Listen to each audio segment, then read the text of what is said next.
Okey, Assalamualaikum dan salam sejahtera. Hari ini kita akan interview seorang atlet sukan daripada sukan softball. Okey, Assalamualaikum. Pertama sekali, saya boleh tak kenalkan diri anda? Bagi tahu nama, umur dan berapa lamakah anda terlibat dalam sukan ini? Nama saya Muhammad Amirul Hazim bin Haslian. Saya berumur 19 tahun. Dan saya telah ceburi bidang ni lebih kurang 8 tahun sejak daripada darjah 5.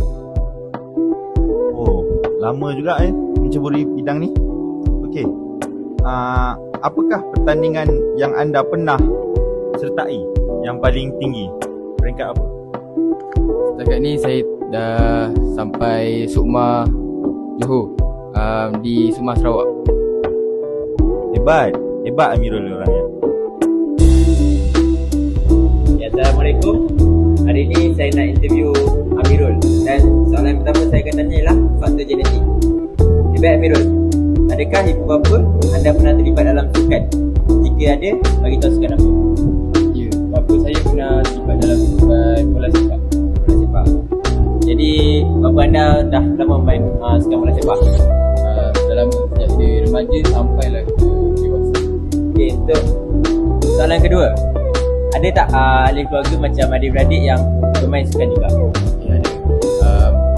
Daripada abang saya terlibat dalam sukan softball dan bola sepak, dan sampai ke saya dan ke adik saya. Alright. Dan soalan terakhir, apakah ciri-ciri fizikal yang membantu Amirul dalam sukan softball ni? Ciri fizikal yang membantu saya ada saya mempunyai badan yang tinggi dan solid untuk saya ceburi bidang softball. Okay. Terima kasih. Okay, Assalamualaikum. Nama saya Muhammad Ashkan bin Zakaria Aida. So sekarang ni kita akan pergi ke soalan nombor 4, iaitu faktor persekitaran. So soalan yang pertama, di manakah anda membesar? Di bandar ataupun luar bandar? Saya membesar di luar bandar, di Pariaman, Batu Pahat.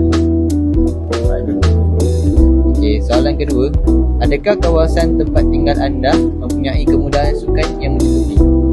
Ya, kawasan saya mempunyai kemudahan yang mencukupi sebab kawasan saya dekat dengan sekolah.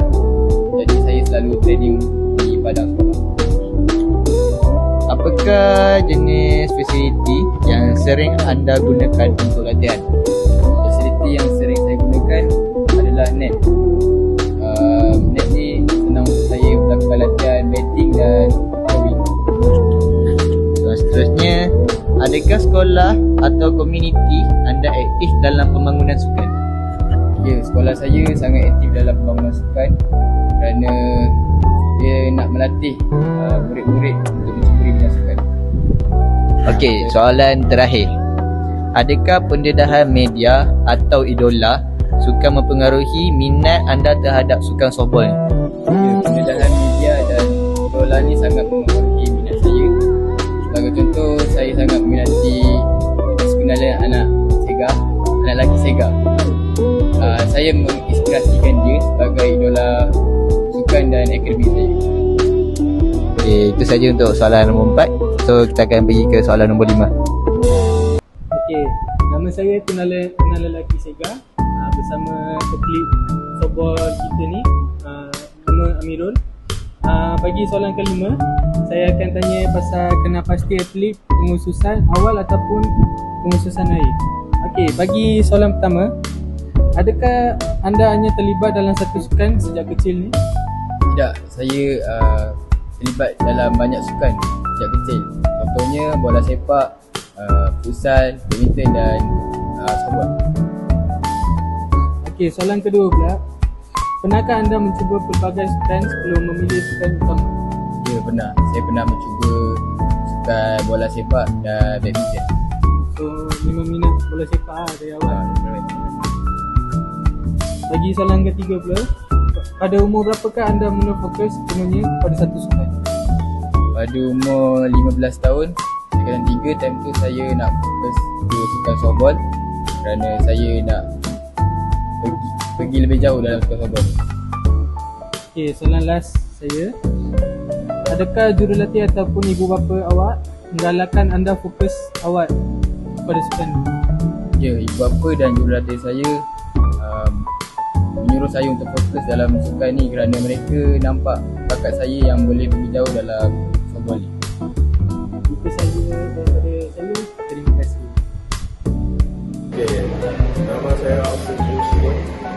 Hari ini saya akan tanya tentang guna pasti deliberate practice atau deliberate play. Okay, soalan pertama, adakah latihan anda lebih berstruktur atau berbentuk permainan sampai? Latihan saya lebih terstruktur kerana untuk meningkatkan lagi kemahiran dari segi batting, fielding, scoring dan speeding.